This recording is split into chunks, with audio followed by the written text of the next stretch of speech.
बाबा आनंदी, बरं वाटतंय आता तुम्हाला? काही कळत नाहीये ग, आणि दिसतंय का नाही ते पण कळत नाहीये. कर्णिक, आता उघडा डोळे तुमचे, पण हळूहळू उघडा. हा,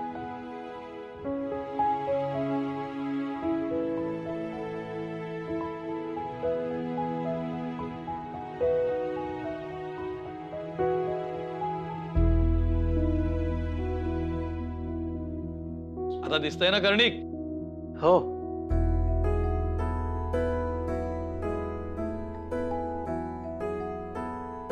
he is fine now. Thank you doctor.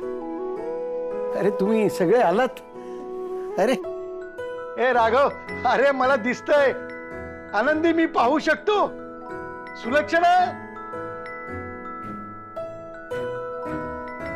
दिसतंय मला. मी सगळं पाहू शकतो. मला दिसतंय आता. बाबा बाबा बाबा. हे वर्षाबाळ, अगं अशी रडतेस काय ग? अगं आता मला दिसायला लागले. मी तुझं लग्न पाहू शकतो. खरंच. बाबा, तुम्ही का नाही सांगितलं आम्हाला? माझ्या लग्नासाठी तुम्ही स्वतःच्या जीवाशी खेळत होतात. तुम्हाला काही झालं असतं तर आमचं काय झालं असतं बाबा?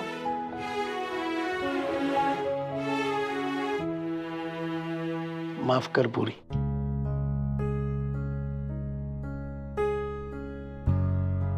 मी तुम्हा सगळ्यांचीच माफी मागतो. खर तर मी तुमच्या सगळ्यांच्या आयुष्यात परत आलो ते मला माझं कुटुंब परत मिळावं म्हणून. आयुष्यातले माझे जे काही थोडेफार दिवस उरले आहेत ना, ते तुमच्या सगळ्यांच्या सोबत आनंदात घालवता यावे म्हणून. मला तुम्हाला कुणालाच त्रास द्यायचा उद्देश नव्हता ग. बाबा, त्रास कसला त्यात? अगं इतकी वर्ष मी तुमच्या सोबत नव्हतो ना, तुम्हाला सोडून गेलो होतो. आणि हे आता असं आजारपण आल्यावर आलो तुमच्या दारात. पण तुमच्याकडे आल्यावर तुम्ही माझी जबाबदारी झटकून टाकणार नाहीये माहिती आहे मला.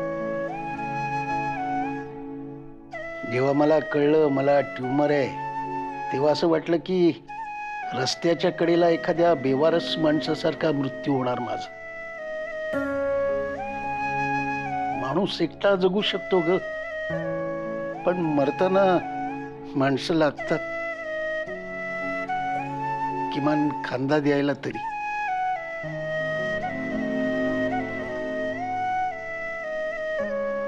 बाबा,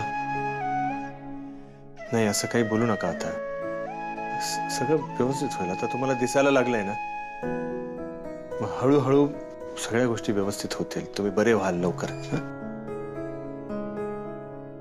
खर तर त्या डॉक्टरांचे उपकारच मानायला हवेत मला. आता मला दिसायला लागलंय मी माझ्या मुलीचं लग्न पाहू शकतो. हा एकच सोहळा आहे ज्याला मी उपस्थित आहे. एरवी मी माझ्या कुटुंबासोबत कधीच नव्हतो. आताही वर्षाच्या लग्नाला असेन की नसेन, आणि असलो तरी मी लग्न पाहू शकेन की नाही माहिती नव्हतं. पण आता मला बरं वाटतंय. आता मला दिसतंय आता मी माझ्या वर्षाचं लग्न पाहू शकतो. आणि त्यानंतर माझ्या जीवाचं काही बरं वाईट झालं ना, तर मला कोणाचीच पर्वा नाहीये. अहो, कशाची पर्वा असते या माणसाला? ना घराची पर्वा, ना बायकोची पर्वा, ना मुलांची. तुम्हाला नसेल ना पर्वा, पण इथे जे जमलेत ना, तुमची काळजी करणारे जमलेत, तुमची पर्वा करणारे जमलेत. त्यांना वाटते तुमच्याबद्दल काहीतरी म्हणून जमलेत ते.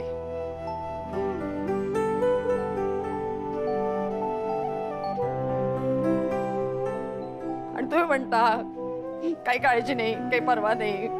तुमच्या जीवाला असं बोलू नका तुम्ही. खबरदार असं बोललात तर परत.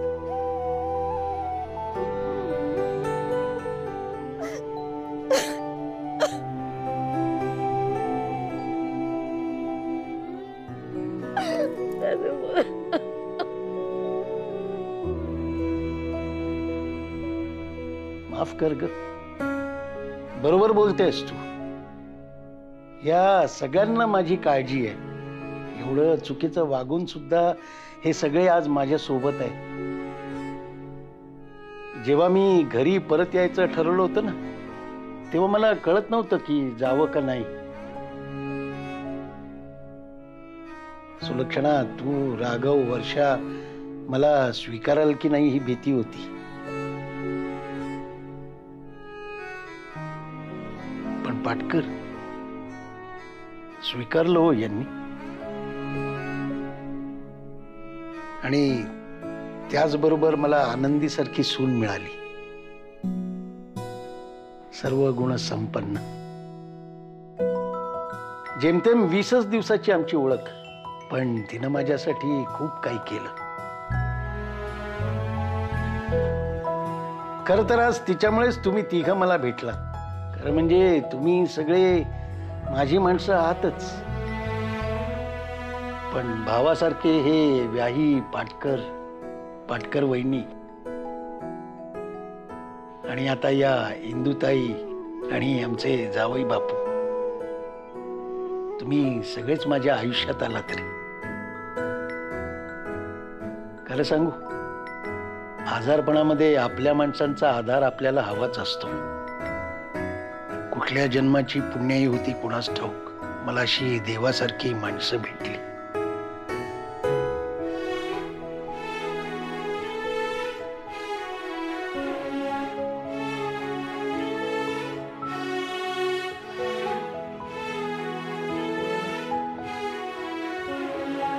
ए आणि तुम्हाला खरं सांगू का, मला ना इथल्या हॉस्पिटलच्या वातावरणाचा खूप त्रास होत होता. पण ही सुलक्षणा आली आणि तिच्या पहाडी आवाजानं हे हॉस्पिटलच मला घर वाटायला लागलं.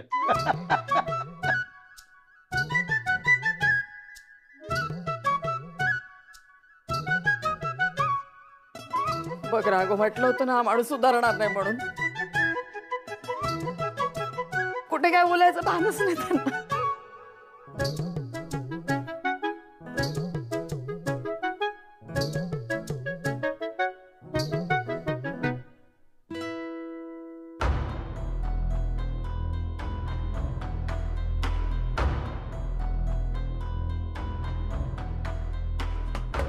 माधव कर्णिक. इकडनं समोर सेकंड डोर. ठीक आहे, चल. आता मला खूप छान वाटतंय, खूप बरं वाटतंय. अरे, लग्नाची तयारी सोडून तुम्ही इथं आलात. अरे पण लग्न तोंडावर आलंय, काही तयारी वगैरे करायची का नाही? जा जा, तुम्ही कामाला जा सगळे. हिंदुताई, जावई बापू, आज तुम्हाला माझ्यासाठी तुमची सगळी कामं सोडून इथं यावं लागलं ना? अहो, असं काय करता? आता व्याही म्हटल्यावर हे सगळं करावंच लागेल की नाही? म्हणजे तिला असं म्हणायचं की आता काय माफी कशाला मागताय तुम्ही? हा, आपली माणसं आहात आणि तुमच्याशिवाय आमचं लग्न अपूर्ण आहे. त्यामुळे स्वतःची काळजी घ्या आणि तुम्ही बाकी कसली चिंता करू नका, हो की नाही? हो हो. बाबा, आता आराम करा बरं. आणि मी थांबते, तुम्ही या सगळेजण. नाही, तू कुठे थांबतेस? आनंदी, आधीच तुझी इतकी धावपळ झाली आहे. तुम्ही सगळे घरी जा, मी थांबतो. नाही नाही, मी थांबते ना. अगं, तुझं लग्न आहे, तुझी तयारी बाकी असेल ना, बऱ्याच गोष्टी बाकी असतील. तू घरी जा, सगळ्यांनी घरी जा, मी थांबतो. मी नंदूला थांबायला सांगितलं असतं, पण त्याचंही लग्न आहे ना, मग आम्हाला जावं लागेल ना. हं? मी थांबू का? मी काय म्हणते, तुम्ही निघा सगळेजण. मी थांबते यांच्या बरोबर. या, निघा. बरं बरं, चला आपण निघूया. माधवराव, काळजी घ्या. हं? काळजी घ्यायची. बाबा, येते. बाबा, काळजी घ्या, आम्ही आहोतच. बरं, येतो. हा. चल चल नंदू. राघवा, अरे जेवणाची 2 कुपनं मिळतील तर बघ रे. नॉनव्हेज पण चालेल. हो आई.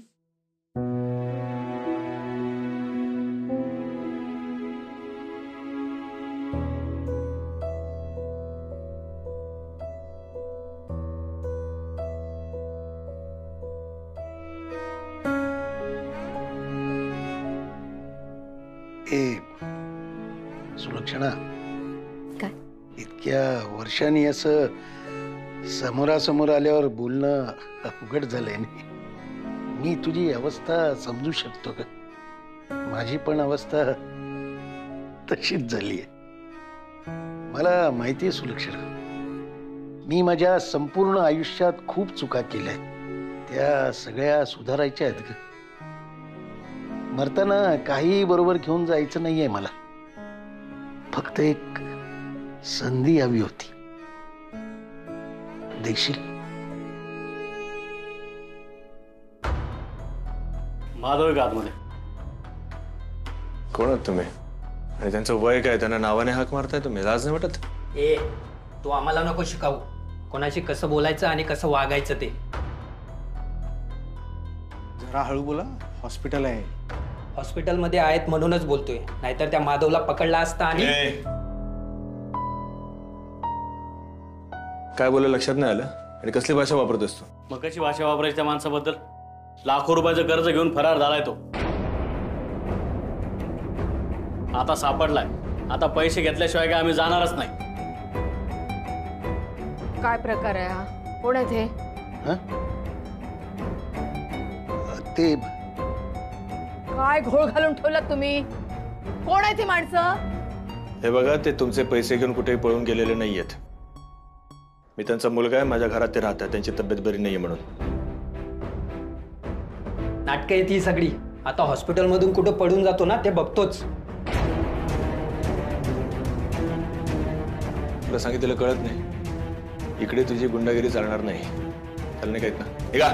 ए, निघा काय निघा? आता कुठं हाताला लागलाय हा माणूस? आज पैसे घेऊनच जाणार. अरे असं काय वागताय तुम्ही? तुम्हाला कळत नाहीये का त्यांची तब्येत बरी नाही येते? आणि ही काय वेळ आहे का? यावर आपण नंतर बोलू. नंतर करूनच आहे ना दगा दिला त्या माणसाने आम्हाला. आता आम्हाला सापडलाय तो. आता पैसे घेतल्याशिवाय आम्ही काय जाणार नाही इथून. त्यांना बरं वाटलं तर ते येतील, तुम्हाला भेटतील, बोलतील तुमच्याशी. कळलं?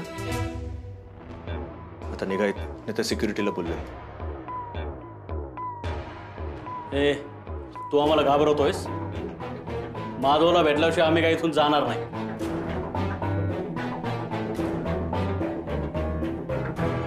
दादा ऐका ऐका ऐका, त्यांना खरंच बरं वाटत नाहीये. तुम्ही असं अचानक आत गेलात ना तर त्रास होईल हो त्यांना. नका जाऊ. हो मॅडम, आणि त्यांच्यामुळे आम्हाला त्रास होतोय त्याचं काय? आज आम्ही पैसे घेऊनच जाणार. हे माधव, कळत नाही एकदा सांगितलेलं? सिक्युरिटी बोला सर. त्यांना घेऊन जा. आमच्या पेशंटला त्रास देत आहेत ते. चला निघा. आम्हाला पेशंटला भेटायचंय. त्यांनी सांगितलं ना भेटायचं नाही म्हणून. चला चल. हे बघा, मला पोलिसात तक्रार द्यावी लागेल. चला.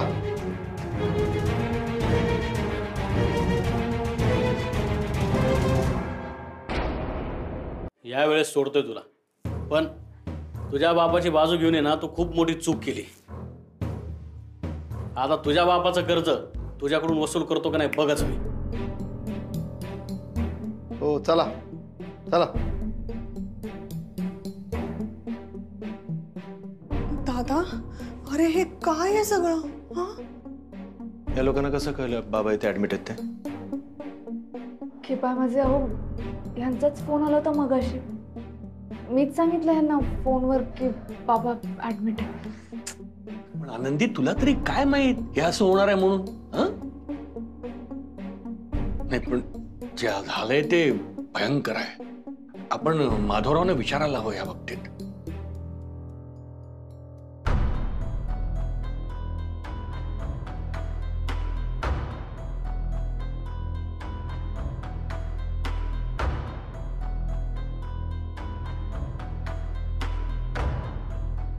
ए तू कुठे निघालास? काय झालं ते कळायला नको का? कळले नाही काय तुला? अरे पैशाचा व्यवहार आहे. त्यांच्या घरच्या भानगडीत तू पडू नकोस, नाही तर म्हाताऱ्याचं सगळं कर्ज तुला फेडावं लागेल. काय बोलतेस तू? आणि असं कसं जायचं? असं कसं म्हणजे विचारपूस आली ना आपलं काम संपलं. तू चल घरी. अरे चल रे. काय केलं या माणसानं? आई गुंड होते, बहुतेक पैसे मागत होते. माधवराव, तुम्ही कर्ज घेतलंय? बाबा तुम्ही पळताय का या माणसांपासून? आणि ते 2-2 फोन का वापरताय तुम्ही?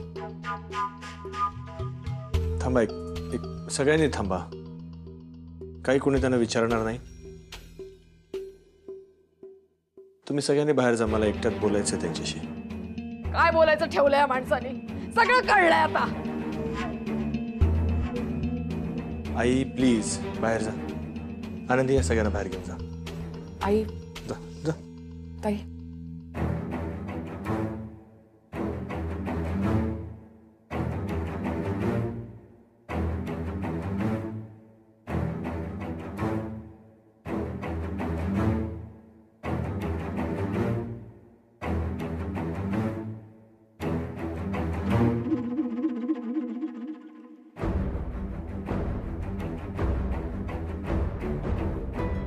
मला माफ कर राघव.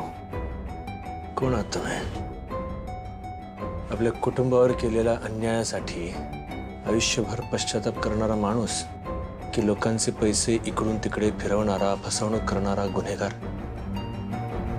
आपल्याला खूप मोठा आजार झालाय म्हणून शेवटच्या घटका आपल्या कुटुंबासोबत घालवण्यासाठी आलेला बाप, की लोकांचे घेतलेले पैसे आता देऊ शकत नाही म्हणून लपण्यासाठी आश्रय घ्यायला आलेला अट्टल गुन्हेगार? अरे तसं नाहीये राघव. मी फक्त तुम्हाला भेटायला आलो होतो. कसं कळणार आम्हाला? तुम्ही जे काही चांगले वागताय ते स्वतःच्या चुका सुधारण्याकरता प्रयत्न करताय, की चुका लपवण्याकरता प्रयत्न करताय?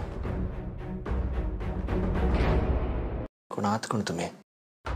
एक स्वार्थी माणूस, ज्यानं कधी स्वतःच्या स्वार्थापलीकडे कसलाही विचार केला नाही, असा एक बेजबाबदार माणूस. मला फक्त पैसा हवा होता आणि तो कमावण्यासाठी मेहनत करायची तयारी नव्हती माझी.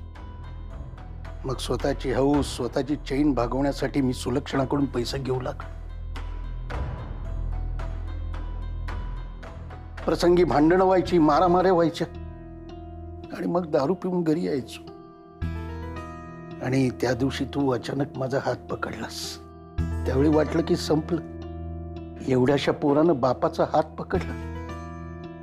अपमान वाटला मला त्या दिवशी. आणि तेव्हाच ठरवलं, हे घर सोडून जायचं. आपल्याला हवं तसं जगायचं. आता खूप खूप पैसा कमवायचा. त्यासाठी मी वेगवेगळे मार्ग शोधू लागलो. इकडून तिकडून पैसे ओढत राहिलो. खूप खूप पैसा कमावला मी. कमावला कसला? इकडून तिकडून पैसे ओढतच राहिलो आणि माझ्याही नकळत मी फक्त अडकतच राहिलो.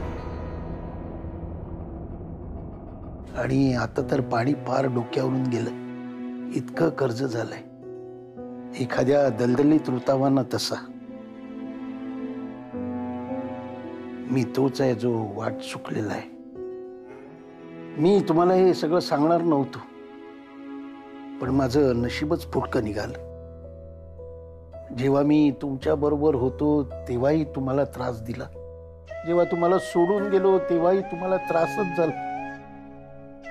आणि आता परत आलोय तर त्याचाही तुम्हाला त्रासच होतोय.